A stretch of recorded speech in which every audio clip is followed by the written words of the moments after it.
Hi boys and girls, here's our second video homework lesson. So let's have our notes out again, chapter 4 notes, open up again to page 4-1, factors and prime factorization. Yesterday we did the top half of this page, today we're going to be working on the bottom half of this page.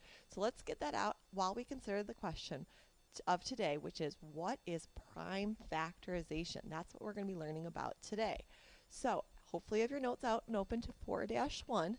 So you guys have a definition of prime factorization. On your paper it says a number written as the product of its prime factors. So on my screen I've expanded on that a little bit. You do not have to write this down, but it says a number expressed as a product of factors that are all prime using a factor tree. Last year you might have called it a factor firework, same thing. So the really important thing is that we are going to use exponents when needed, and we are going to write our numbers from smallest to largest, just like your notes say.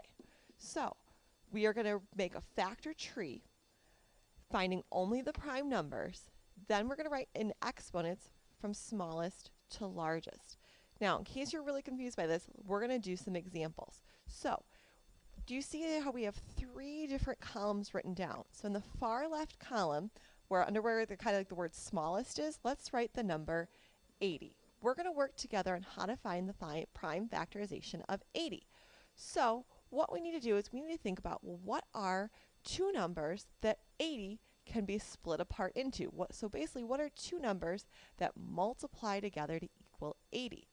So we need to think this through. We can use our divisibility rules that we just learned yesterday. I know that it ends in 0, so I know that means that 5 or 10 can go into 80. I also know that it's even, so I know that 2 can go into 80. So we can use any of those things to help us figure out what numbers we can split 80 apart into. Let's use 10. So I would do 10 times what equals 80? Well, 10 times 8 equals 80. So I'm going to, again, make a branch. I'm going to branch apart 10 and 8. From here, if either of these numbers are those prime numbers that we learned about in the other video, we would then circle them.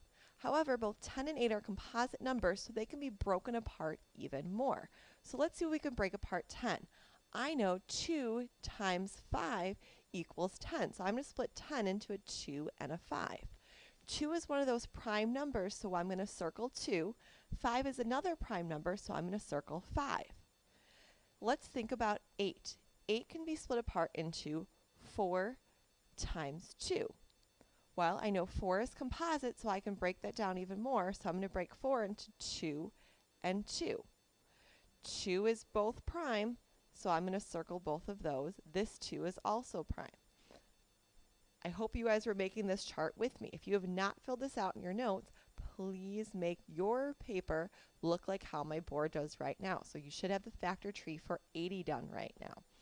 So then what we need to do is we need to write my numbers again from smallest to largest. So I have a 2, 1, 2, 3, 4, 2. So I'm going to write 2, 2, 2, 2. And again, I'm multiplying all of these numbers together. And then I'm going to write times 5. So those are all my circled numbers. Again, those are my prime numbers. And I'm writing down the prime factorization. So I only want the circled numbers. So my numbers are in order from smallest to largest. Now, I have 4 2's. So we learned back in chapter 1, I could write that as 2 to the 4th power. I only have 1 5, so I'm going to keep that just like this. So it'd be 2 to the 4th power times 5. Let's try one more together. Now in that middle column, I want you guys to write down the number 120. Let's try this one again together. I see that 120 ends in a 0, so I know that 10 can go into 120. 10 times 12 equals 120, so I'm going to split that into those two numbers.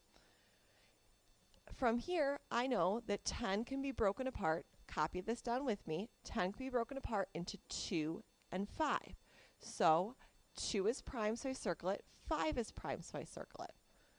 So again, I take all my numbers and I figure out what two numbers multiply together to give me that product. So now I'm going to look at 12.